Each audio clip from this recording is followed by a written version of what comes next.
What's up everybody and welcome to the channel. Today we're going to take a look at this 2024 Nissan Sentra SV.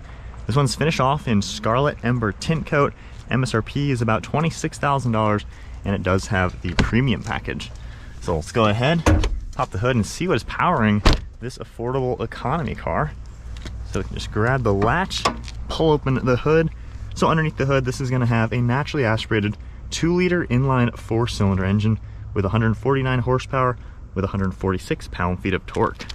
It also has a CVT transmission, front-wheel drive, MPG. You're looking at 30 miles per gallon in the city and 40 out on the highway with curb weight around 3,000 pounds.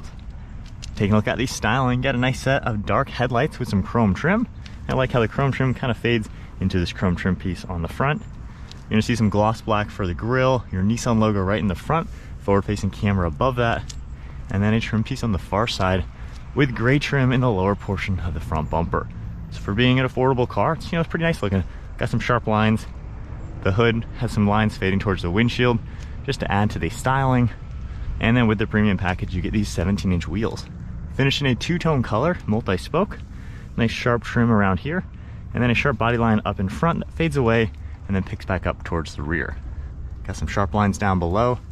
Body colored mirror caps, integrated turn signal, as well as a camera, and then your body colored door handles and chrome trim beneath all the windows. I like all the black trim you're going to see surrounding it, especially cutting towards the back. We have a shark fin antenna, and then you're going to see the moonroof up on top as well. Pretty nice side profile. This isn't the smallest Nissan, but not the biggest either. So really well proportioned, just to give it an agile look, sporty design overall. It's compact without being too small. Got some nice sharp lines fading into the trunk, your SV badge, good looking set of taillights, and then parking sensors in the rear with some cool trim with some fins in the bottom diffuser. Then you got this mesh material as well, all of your badging, and then a few lines throughout the back. So not bad at all. If we go ahead and take a look at the interior, pop in the button, we can manually lift that open. You're gonna see a pretty big trunk for being a small car. It's actually pretty roomy back here. Huge opening into the trunk, and underneath the floor you can lift this up and you're gonna see a spare tire with a few tools. Now another cool thing, you can manually open up these seats. We go in through here, there's a little pull pin. You go ahead and pull that, and these are gonna fold down nice and flat, giving you a lot more storage into that trunk. So it definitely makes for a practical small sedan. So this car does have the premium package, like I mentioned, which does gives it this really cool interior. You got the color on the door panel. You're gonna see this fake carbon fiber plastic material, and then cool quilted leather all throughout it.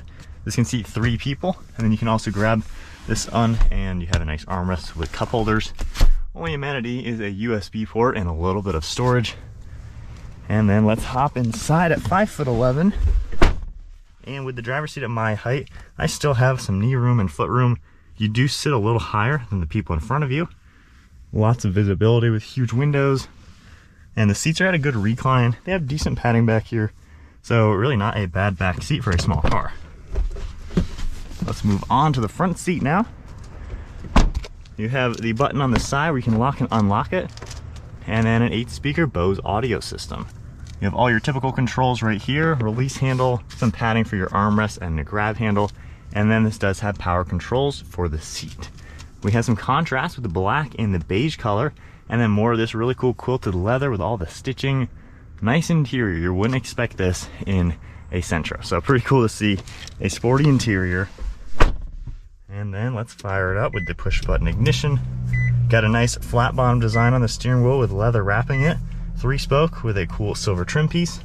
Then you have analog gauges along with a digital screen right in the center. You can use this pad to scroll through quite a few of these settings within the car. And then I can scroll left and right. You're gonna see a few more things popping up within the vehicle. So you got a good amount of information up here, nothing too crazy, not too much, not enough. So nice to see all that.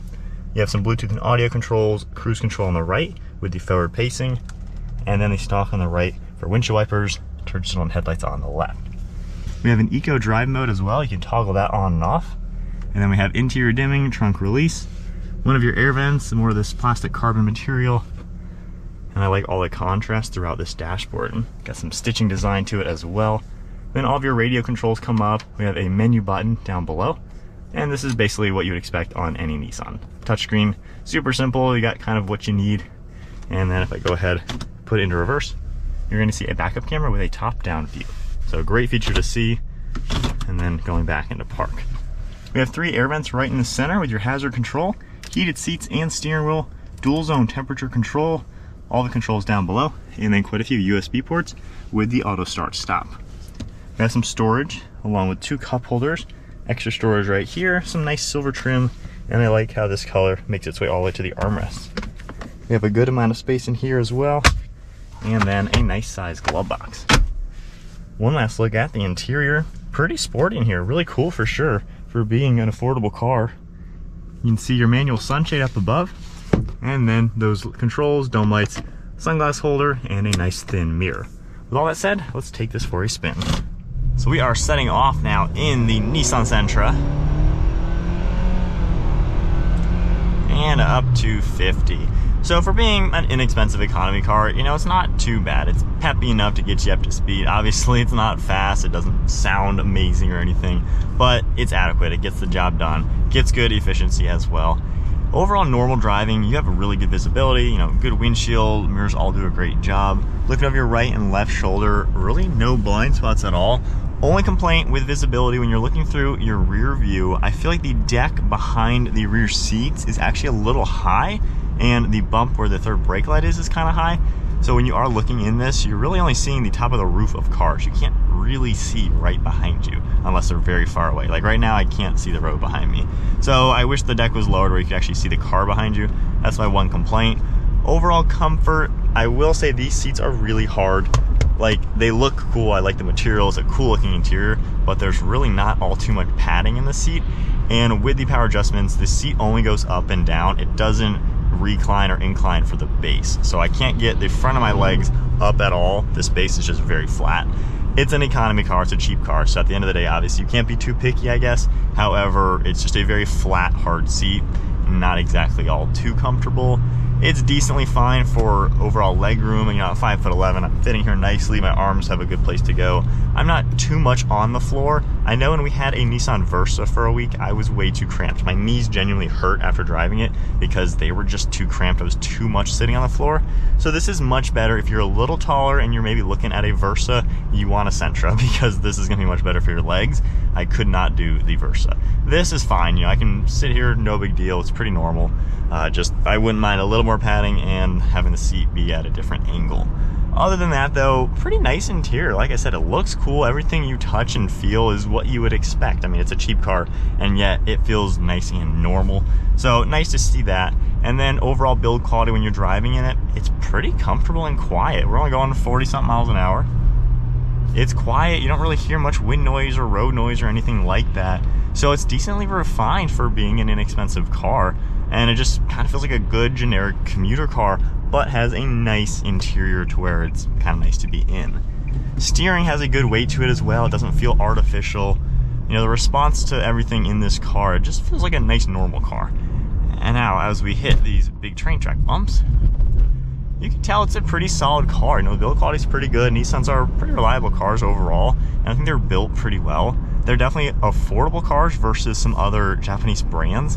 However, you know, you're getting a lot for the money given this is way less than the average price of a new car, almost half the price, quite honestly, these days.